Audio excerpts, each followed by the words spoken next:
माझ्याकडे दाखवायचं पहिले. सुरू केलं कधी? हा बरोबर पकड की मोबाईल मस्त बघायचा. तर मित्रांनो, आज राव मी सोनू भाऊ आमचे मेवणे त्यांच्या घरी पुण्याला लोणी काळभोर. आज त्यांच्या घरी त्यांच्या मुलांसाठी स्पेशल अशी बिर्याणी बनवायची. एक नंबरची बिर्याणी बनवायची. सुपर अशी झाली पाहिजे. हा लहाना भासा आणि हे आपला व्हिडिओवाला कॅमेरामॅन. बरोबर आहे. हाय कर रे. Done done. आता त्यांना मस्तपैकी आता बिर्याणी बनवून खाऊ घालू आपण. तेव्हा बिर्याणीचं सगळं असं साहित्य भरून टाकलेलं आहे. कांदा, मिरची, अद्रक, मसाले, खडा मसाला, दही आणि याचं चिकन. तर चालू करू आपण. आता जिरं टाकलेलं आहे. आता खडा मसाला टाकून देऊ लगेच आपण. हा अडकणाचा खडा मसाला टाकून द्यायचा.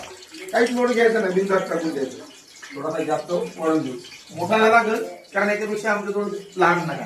त्याच्यामुळे जे आहे त्याच्यात आम्ही ऍडजस्टमेंट करणार. राऊंड राऊंड मदत नाही थोडं हे करून करून टाकायचं. बंद करून ठेवायचं.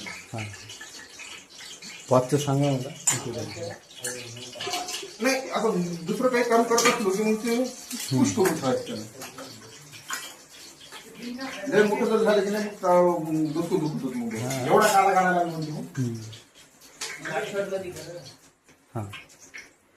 खडा मसाला टाकला लगेच. आता कांदा कमीत कमी पाव किलोच्या जवळपास कांदा आहे. हे आमचा बाकीचा खायला कांदा ठेवला बाकीचा. घराला असा कांदा लाल होऊ द्यायचा. एकदम गोल्डन कलरचा कांदा पाहिजे. तोपर्यंत त्याला मस्त चालले.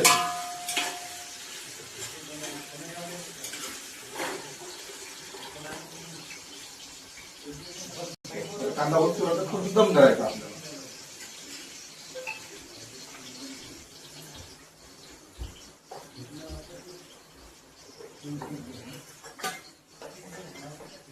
आता कांदा वस्तू आपला दम होऊ द्यायचा. खुश आहे ना. बघा आता लाल मस्त झाला. दिसला गोल्डन, एकदम गोल्डन. मग आपल्या आता बाकीची प्रोसेस सुरू. झणझणीत अशा हिरव्या मिरच्या.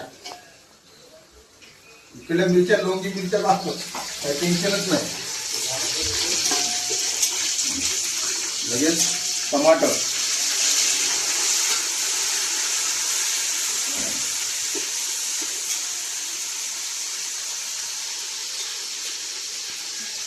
चिकन मॅरिनेशन करून ठेवलं होतं. एक अर्धा घंटा झालेला आहे. आता ते लगेच याच्यात टाकून द्यायचं.